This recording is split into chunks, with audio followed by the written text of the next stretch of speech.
우리가 일반적으로 대개 매매 계약을 체결할 때 부동산 매매 계약, 이 사람이 부동산을 팔고 이 사람이 부동산을 이래 사게 되는 매매 계약을 이래 체결하게 되는데 중개사 사무실에서 어떤 계약서를 계약서를 이래 작성해서 매매 계약을 이래 계약금을 주고 체결하게 이래 된다면 서로 채권 채무가 발생.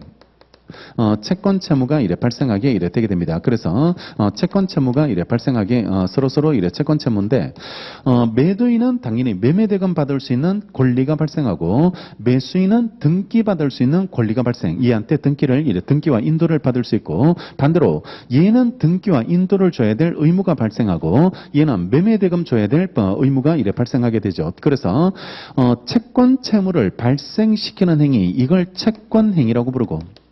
채권행위라고 이래 부르게 이래 되는 거고 이 채권 계약의 기초에서 서로 이래 대금을 주고 잔금을 치르고 등기를 넘겨받으면 소유자가 바뀌죠. 소유자가 바뀌게 됩니다. 그래서 등기하고 잔금을 바꿨을 때 소유자의 변동을 일으킨다. 이게 물권행위. 물권 변동을 일으키는 행위로서 물권행위가 이래 되는 거고 물권행위는 얘하고 다르게 이행의 문제가 따라붙지 않죠. 이행의 문제가 따라붙지 않는다 그래서 얘를 처분행위라고 부르죠. 처분행위라고 이래 부르게 이래 되고 처분행위가 채권행위와 다른 특색이 있는 것은요. 채권행위 할 때는 반드시 소유자가 요건이 아니에요. 소유자가 요건이 아닌데 즉 타인권리 매매도 유효. 타인권리 매매 자체도 계약 자체는 유효한 것으로 이래 처리되게 되는데 처분행위 할 때는 반드시 처분 권한 있는 사람이 해야 되고 처분 권한 없는 사람이 처분행위하면 무권한 자 처분행위로서 무효다. 그지? 무효로 이래 처리가 되게 됩니다. 그래서 이 채권관계를 규율하는 이 법을 지금부터 정리하는 법을 채권법이라고 부르고 그 다음에 물권 변동을 규율하는 거. 그러니까 여기서 어떤 사고가 자꾸 생기거든. 사고가 생겨가지고 제대로 등기가 넘어오지 않는다든지 아니면 등기를 줘야 될 사람이 주지 않는다든지 이런 문제가 발생하게 되는데 여기를 규율하는 법을 물권법이라고 이래 부르게 되고 이걸 합쳐서 재산법이라고 부른다. 재산법이라고 이래 부르게 이래 되게 되는데 근데 자. 이 물권 관계와 채권 관계를 규율하는 법의 크게 두 가지로서 이제 재산법으로서 이래 정리하게 되는데 이 채권을 규율하는 채권법은요. 채권은 얘네들이 계약을 체결했죠. 갑과 을이 둘이 이래 계약을 체결했습니다. 그러면 계약을 체결한 사람들한테만 주장할 수 있는 권리죠. 주장할 수 있는 권리고 계약을 체결하지 않는 사람한테는 주장할 수 없다. 그래서 이걸 두 사람 사이에서만 주장할 수 있는 권리 이걸 상대권이라고 불러요. 상대권이라고 이래 부르게 이래 되게 되는데 근데 내가 소유자라는 물권 관계를 규율하는 물권법은요. 물권법은 내 책이다, 내 거다, 내 시계다 이런 것들을 주장하는 것은 어떤 특정인한테만 주장할 수 있는 게 아니고 모든 사람한테 주장할 수 있다. 이걸 절대권이라고 부르죠. 절대권이라고 부르게 이래 되게 되는데 이 물권의 절대권은 혹시나 모르는 사람이 다른 사람이 이래 모든 사람한테 주장할 수 있는 이 절대권을 침범하면 모르고 가져가 버리면 아니면 그걸 밟고 있어 버리면 불법 행위가 될 수 있거든. 불법 행위가 도둑놈이 될 수 있게 이래 되니까 절대권으로서 이 물권은 침범을 당하지 않도록 표시를 해주게 돼 있습니다. 표시를 이래 해주게 돼 있고 그걸 표시해 주는 것을 우리는 공시방법이라고 부르게 되는 거고 법률에서 인정되는 공시방법 두 개 부동산에 대한 공시방법으로서 등기 동산에 대한 공시방법으로서 점유가 이래 되고 실제 거래계에서는 이것만 공시방법이 있으니까 부족한 거야. 부족하게 이래 되니까 관서법에 따라서 공시방법을 만들어낼 이래 필요성을 이래 나타내게 됐고 그게 명인방법이 있다. 명인방법. 그 팻말을 꼽는다든지 뭐 새끼줄을 친다든지 이런 방법으로 공시를 하게 이래 되는데 자 특징이 이렇게 공시 방법을 통해서 물권 관계는 공시를 해줘야 되거든. 공시를 해줘야지 이래 되게 되는데 근데 물권의 종류나 내용을 당사자가 합의로 막 만들어내버리면 법에서 없는 것도 만들어내면 얘가 따라가지 못하는 거야. 얘가 이래 따라갈 수 없는 공시를 못하게 되는 그런 문제가 생기게 됩니다. 따라서 물권은 반드시 이것 때문에 공시 방법이라는 이 측면 때문에 법에서 정한 것들만 해줘야 돼. 법에서 정한 것들만 해주고 공시 방법을 미리 우리 그 물권법에서 미리 만들어 놓고 여기에 맞는 물권 관계만 인정하게 이래 됩니다. 그래서 물권은 법에서 정한 것만 해주라. 법에서 정한 것만 해줘야 된다라고 해서 물권 법정주의가 이래 적용되는 거고, 그래서 물권법은 대부분 다 강행규정의 성격.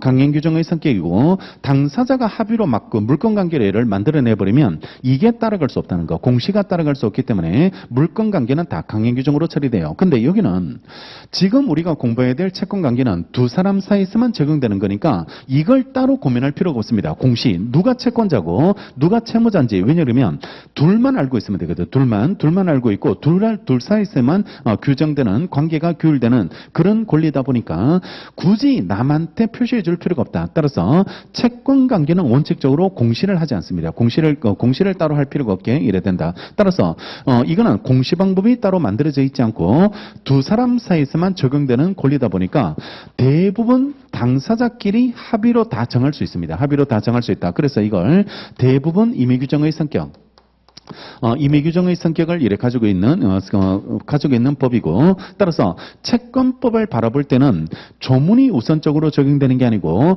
당사자 합의가 최우선이고, 합의가 없을 때 법이 보충적으로 적용돼. 보충적으로 이래 적용이 이래 되게 되니까 그 관계로 보고, 이 채권법은 대부분 임의규정인데 예외적으로 강행규정의 성격을 가지고 있는 게 있거든. 강행규정의 이래 성격을 가지고 있게 이래 되고, 강행규정의 성격을 가지고 있는 예외적인 것들, 이런 것들은 되게 어떤 것들이냐 그러면 경제적 약자를 좀 보호해줘야 될 동등한 지위가 아닌 사람들, 이런 사람들에 대해서 약자 지위에 있는 사람을 보호하기 위해서 강행규정의 성격을 이렇게 가지고 있는데, 대표적인 게 임대차입니다.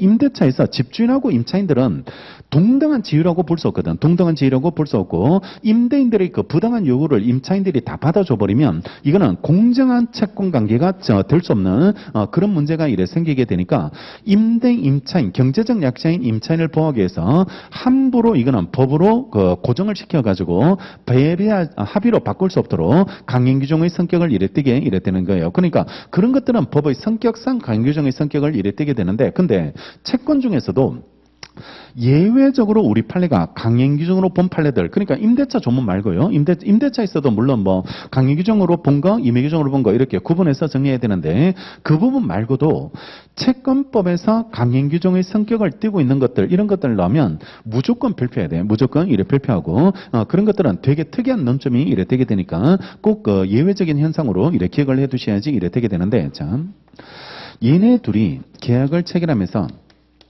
혹시나 채무 불이행이 될까봐 손해배상액을요 얼마로 하자라고 예정을 해뒀습니다. 예정을 해두게 이래 되는데, 손해배상 예정을 해두게 되는데, 이게 너무 많으면 감액될 수 있도록 돼 있거든. 깎아줄 수 있도록 이래 돼 있어요. 깎아줄 수 있도록 이래 돼 있는데, 자, 임의규정, 강행규정, 이게 너무 많으면 깎아줄 수 있도록 돼 있는 손해배상 예정을 감액할 수 있도록 이래 돼 있는 조문이 임의규정으로 해석돼야 돼? 강행규정으로 해석돼야 돼? 강행규정입니다. 이거는 강행규정. 왜 강행규정이냐 그러면, 이걸 만약에 임의규정으로 해서 만약에 감액할 수 없다, 우리는 감액하지 마 이렇게 해놓고 손해배상 예정액을 5억 이렇게 만들어 놓고요. 5억을 만들어 놓고, 그러면 부당하게 채무를 불이행했을 때는 억지로요. 예컨대 우리가 대표적인 손해배상 예정액이 우리 도급에서 지체상금이거든.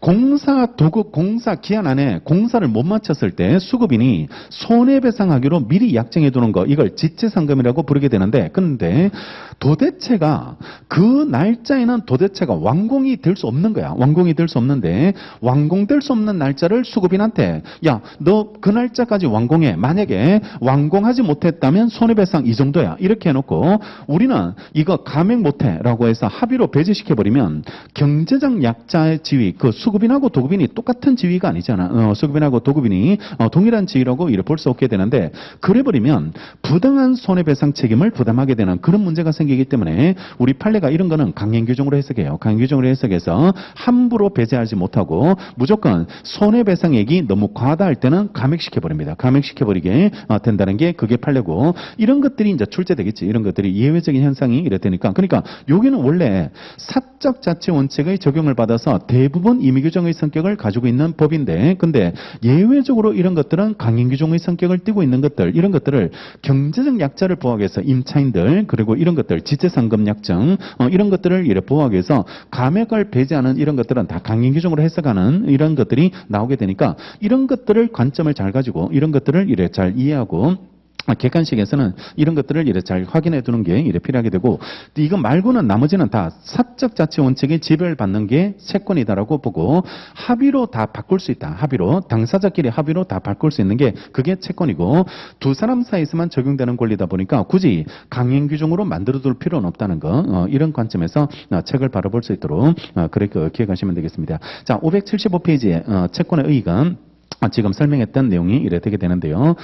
1번 채권이란 당사자 일방이 타방에 대해서요 일정한 행위, 급부를 청구할 수 있는 권리를 말하고, 채권 관계는요 이러한 채권의 귀속주체인 채권자와 채권의 존재에 대항하는 의무의 귀속주체인 채무자 사이에 존재하는 법률 관계를 의미하게 이래 되게 되고, 2번 채권은 채무자에 대해서만 청구할 수 있는 상대권입니다. 그죠? 상대권으로서의 성격을 가지게 이래 되고, 채권법은 물권법의 경우와는 달리 임의 규정의 경우가 대부분, 물권법은 대부분 강규정이에요. 대부분 강규정으로 돼 있는데, 채권은 대부분 임의 규정으로 돼 있고, 채권 관계는 널리 사적 자체가 허용되고, 신의 측이 적용이 원칙이, 신의 성실의 원칙이 적용되는 것으로 이래 평가하게 이래 되게 됩니다.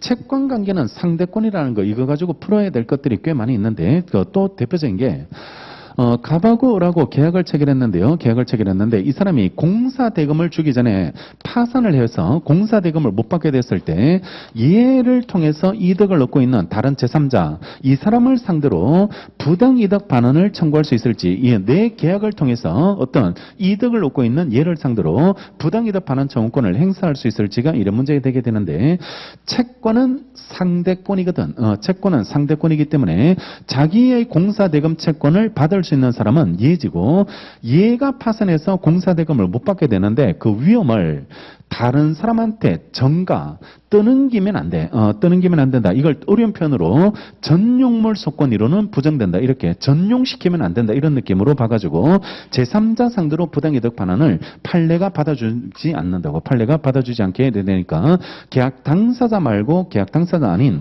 다른 사람을 상대로 부당이득은 원칙적으로 안 돼. 이거는 인정되는 예가 없다라고 이렇게 가시면 되고, 상대권으로서의 성격 때문에 그래요. 상대권으로의 성격 때문에 제3자 상대로 부당이득을 반환을 청구할 수 없게 된다라고 이렇게 가시면 되고, 상대권으로서 채권이 당사자 간에만 적용되는데 예외적으로 이걸 다른 사람한테도 주장할 수 있는 경우가 딱 3개 나와. 딱 3개 나와. 내가 얘한테 갖고 있는 채권 가지고 다른 사람한테 주장할 수 있는 경우가 상대권인 채권에서 나오면 안 되는데, 예외적으로 나오는 경우 3개 있다. 예외적으로 나오는 경우가 3개 있고, 그 3개만 채권에서 예외로 기억하면 돼. 채권에서 예외로 기억하면 되는데, 채권자 대권, 채권자 취소권, 제3자 채권 침해 이런 겁니다. 그러니까 딱 3가지 경우가 채권의 대외적 효력으로 나오는 3가지 경우가 상대권으로서의 채권에 대한 예외로서 대외적 효력으로서 우리 법에서 채권자 대권, 채권자 취소권, 제3자 채권 침해 이런 것들은 딱 3개만 예외로 이래 인정하고 있으니까, 그거 말고는 없어. 그거 말고는 인정되지 않으니까 걔네들을 중심으로. 대의권 취소권은 그러면 왜 채권인데 다른 사람한테 주장할 수 있냐 그러면, 일정한 보호의 필요성을 가지고 있거든. 그 보호의 필요성이 뭐냐 그러면 책임재산 보전의 필요가 있기 때문에 그래요. 책임재산 보전의 필요가 있기 때문에 내 강제집행의 대상이 되는 재산을 보전하기 위해서 인정되는 거, 그게 대외적 효력으로서 나오는 3가지 권리로 평가하시면 되겠습니다. 됐고, 자, 다음 페이지, 576페이지. 자, 이 채권 채무를 이래 정리하게 되는데, 채권의 정리는 됐고, 그 다음에 채무들을 나눠보면, 급부 의무와 부수적 주의무로 나누죠. 급부 의무와 부수적 주의무로 나뉘게 되고, 급부 의무는 다시 주된 급부도 있고, 종된 급부도 있다. 그래서 TV를 그때 샀을 때, TV를 사면 TV가 오는 게 주된 급부, 주된 급부고, TV 샀을 때 따로 오는 것들이 있다. 그지? 따로 오는 것들. 그걸 종된 급부라고 해서 설명서 따라와야 되고, 리모컨 따라와야 되죠. 리모컨이죠. 리모컨 이런 것들이 이래 따라와야 되는 거 이런 것들이 종된 것보고 우리가 약을 샀을 때 왜 약사님들이 설명해 주죠. 이 약이 어떤 부작용이 있는지 뭐하고 먹으면 같이 먹으면 안 된다라고 설명해 주는 거 이런 것들을 부수적 주의무 이렇게 부르게 이래 되게 되는데 이걸 세 가지로 나눴을 때 실익이 떠오르면 돼. 실익이 떠오르면 각각 이행되지 않았을 때입니다. 각각 이행되지 않았을 때 해제할 수 있는 것은 주된 급부뿐입니다. 주된 급부만 불이행됐을 때 해제할 수 있고 종된 급부나 부수적 주의무 이런 것들은 해제는 안 돼요. 해제는 안 되고 손해배상의 문제가 생길 수 있고 해제 자체는 인정되지 않고 해제는 주된 급부를 불이행했을 때만 해제할 수 있다고 기억하고 동시행관계 있는 거 쌍무계약에서 동시행관계 있는 것도 주된 급부 간의 동시행관계를 인정하는 거지 종된 급부 이런 것들은 원칙적으로 동시행관계가 인정되지 않게 이래 된다라고 그렇게 실익을 이렇게 것이고 자 중요한 게 오른쪽에 보호의무 갑하고 예하고 계약을 체결하면요. 계약을 체결하면 급부의무와 부수적 주의무 이런 것들을 이래 각각 발생하게 되고 각각 그 채권 채무에 따라서 이래 이행을 해줘야지 이래 되게 되는데 그거 말고도 우리 계약 자체의 어떤 내용 말고도요. 계약 말고도 계약을 체결하는 과정에서 상대방의 신체나 재산이나 신체나 재산에 대해서 침해를 하지 않도록 배려를 해 안전을 배려해 줘야 되는 거 이걸 보호의무라고 부르게 되고 계약 자체 내용하고는 상관없이 계약을 체결하는 과정에서 발생할 수 있는 신체나 재산에 대한 훼손을 하지 않도록 안전을 배려해야 될 의무 이걸 보호의무라고 부르게 되는데 TV를 우리 집으로 배달하러 왔을 때 창문을 깨면 안 되고 카펫 같은 걸 찢으면 안 돼. 그지? 찢으면 안 되고 등 같은 거 이런 걸 파손시키면 안 되거든요. 그런 것들을 배려해야 될 의무를 보호의무라고 이렇게 부르게 되는데 여기서 쟁점은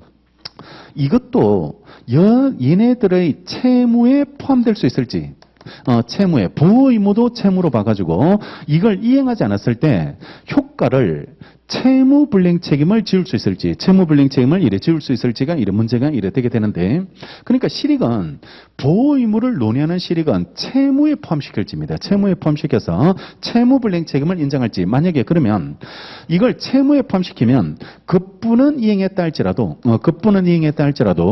얘를 이행하지 않았을 때 그러면 두 개 중에 하나만 채무를 이행했거든. 두 개 중에 하나만 채무를 이행하게 됐으니까 이런 것들이 이행되지 않았다면 그때는 불완전 이행이 되는 겁니다. 두 개 중에 하나만 이행이 되는 것으로 이래 처리되기 때문에 하나는 이행했지만 하나는 이행하지 않았던 이런 문제가 이래 되기 때문에 완전한 이행이라고 볼 수 없거든. 완전한 이행이라고 볼 수 없으니까 불완전 이행에 따른 채무불이행이 돼야 되는 거 아닐지 그 문제가 채무불이행 자체가 성립하지 않을지 가 이래 쟁점이 이래 되게 되는데 자 우리 리딩 플레이가 어떤 사람이 호텔에 투숙을 해요. 숙박 계약을 체결해서 여관 모텔에 이래 투숙을 하게 이래 되게 되는데 이 사람이 이 그 여관에 있는 그 여관에서 투숙하는 과정에서 원인 불명 화재로 이게 다 타버렸고 거기에 대해서 이 사람이 사망 사고가 생깁니다. 투숙객들이 죽어버리는 사망 사고가 이래 발생하게 되는데 얘네들 유족이 유족 자체가 여관 주인을 상대로 채무불이행 책임을 물어 들어갔어요. 채무불이행 책임을 물어 들어갔는데 자 일단 여기서 고민해야 될 게 왜 얘네들이 불법행위를 안 물었을까? 이 판례에서는 불법행위로 그냥 불을 냈으니까 불법행위 책임을 물었으면 됐었는데 왜 불법행위 책임을 묻지 않고 채무불이행이 쟁점이 있거든. 이 판례가 채무불이행이 쟁점이 이래 됐는데 옛날에 우리 지금은 아니고 이 판례 나올 때는 실화법이라는 게 있는데 실화법이 실수로 불냈을 때 이제 책임을 지는 것을 실화법이라고 이렇게 부르게 되는데 실수로 불냈을 때 옛날에는 중과실이 있어야 돼요.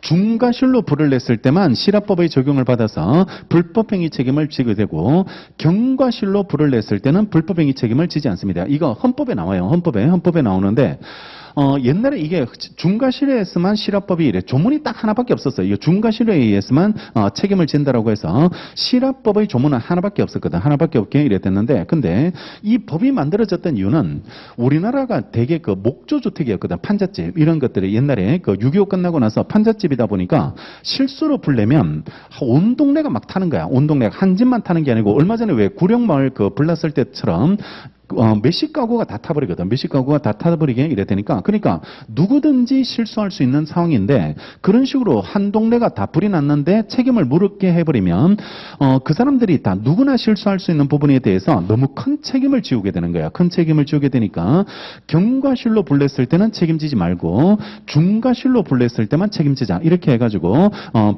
실화법으로 이래 보호를 해주는 특례법을 이래 만들어줬는데, 근데 지금 주변 둘러보세요.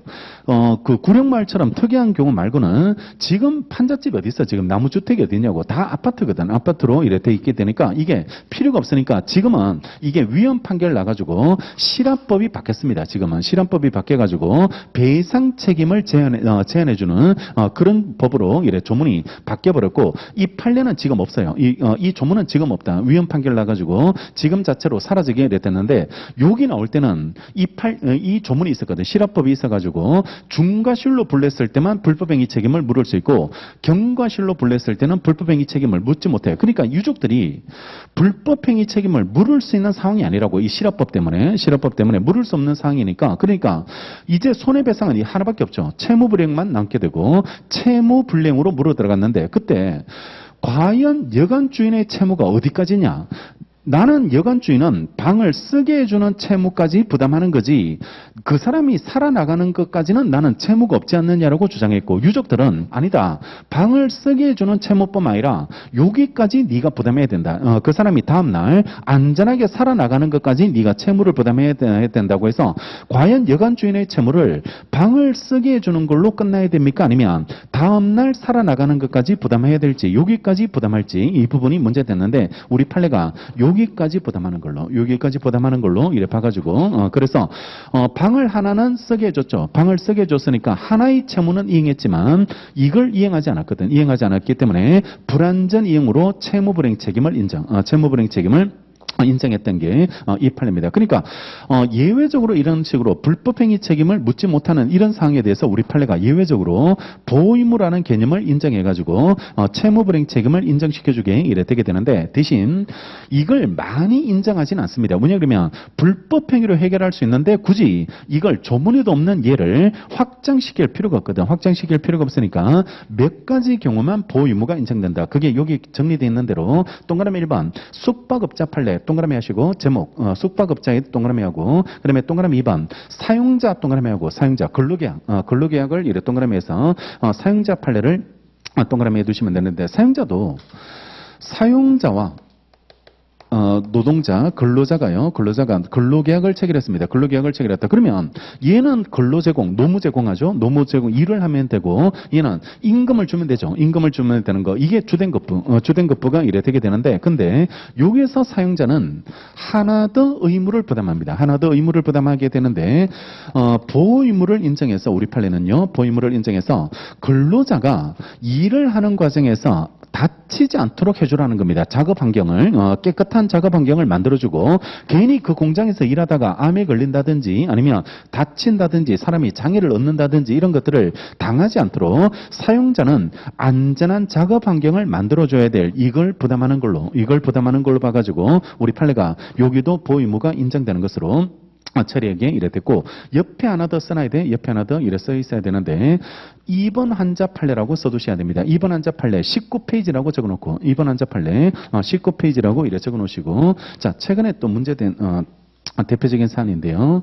병원에서 2번 환자가 입원해서 이제 환자가 이래 치료를 받고 있는데 그러면 병원의 의무는 치료 의무죠. 환자를 치료해줘야 될 치료 의무가 병원의 의무가 이래 되게 되는데, 근데 여기서 어떤 놈이 도둑놈이 들어와가지고 입원 환자의 물건을 도둑질을 해간 거야. 도둑질을 해서 그 입원 환자들이 왜 그 사물함에 어떤 지갑이나 이런 것들을 물건을 보관하고 있는데 도둑놈이 들어와가지고 이걸 훔쳐가게 됐는데, 요걸 보호해야 될 의무가 있을지 병원이 보호 의무를 부담할지. 그러니까 입원 환자를 치료하는 것만 의무로 봐야 돼, 채무로 봐야 돼, 아니면 환자들이 물건을 도둑맞지 않도록 안전을 배려해야 될 의무까지 그 병원은 이래 부담하게 되는지가 문제가 이래 되게 되는데, 우리 판례는요 여기까지 보호 의무를 부담한다. 여기까지 보호 의무를 부담한다고 해가지고 안전 배려 의무까지 부담하기 때문에 환자가 이렇게 도둑을 맞았다면 이것도 병원의 채무가 불이행된 겁니다. 채무가 불이행된 걸로 이래 봐가지고 채무 불이행 책임을 이래 부담한다는 게 판례 입장이 이래 되니까 안전 배려 의무까지 우리 판례가 이래 인정하게 되니까 19페이지 판례에 있어요. 19페이지 판례에 있으니까 입원 환자 판례까지 이렇게 가고, 여기서 하나 더 쟁점이 병원에 가보면 문구가 이렇게 붙어 있어요. 병원 입원 환자실에 가보셨는지 모르겠는데 문구가 붙어 있어서 도난품에 대해서는 우리 병원은 책임을 지지 않으니까 환자분들이 주의하세요라고 이렇게 문구가 붙어져 있거든. 문구가 붙어져 있는데 상법 공부했었죠. 상법 공부해 보면 목욕탕에 가보면 그런 문구 다 붙어 있거든. 목욕탕에 가보면 다 문구가 붙어 있는데 그런 문구 붙였다고 해서 이 사람 책임 사라지지 않습니다. 그런 책임이 이래 사라지지 않기 때문에 이거는 안전배려 의무는 다 병원이 부담해야 되고, 문구 하나 붙였다고 해서 그런 의무 자체가 소멸되지는 않는다는 게 이래 판례 입장으로 같이 이렇게 기억해 두시고, 포인트는 이거야. 포인트는 불안전 이행, 보호 의무를 인정하는 그 실익 자체가 불안전 이행으로서 채무 불이행 책임을 물을 수 있게 이래 만들어주게 되는 거, 이게 포인트가 되고, 쉽게 인정하지는 않는다. 우리 판례는 대부분 불법 행위로 해결할 수 있는 그 경우이기 때문에 불법 행위로 이래 해결하게 이래 되는 거고, 채무로 포함시키는 거는 그래 많지 않으니까 몇 가지밖에 없으니까요. 예외들 이런 것들을 이렇게 해서 정리를 해두시면 되고,